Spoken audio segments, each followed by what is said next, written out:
দশমহাবিদ্যার পঞ্চম দেবী ভৈরবী। মূলত ভৈরবের স্ত্রীলিঙ্গ হিসাবে পূজিতা হন।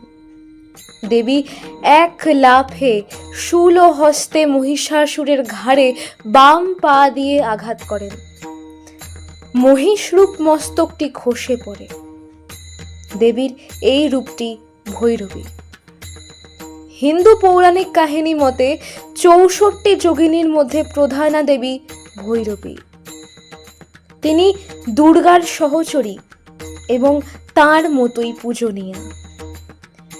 কালীর মতো ভৈরবীও একই রকম হিংস্র এবং আতঙ্ককর রূপ। দেবী শুভের জন্য মাতৃরূপে এবং অশুভের জন্য ভয়ঙ্করী রূপে পূজিতা।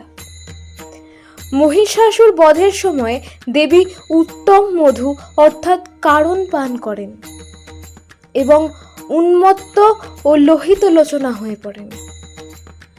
দেবী ভক্তদের মাতা এবং শুভ কর্মের অভয় রূপে শুভঙ্করী নামেও পূজিতা হন।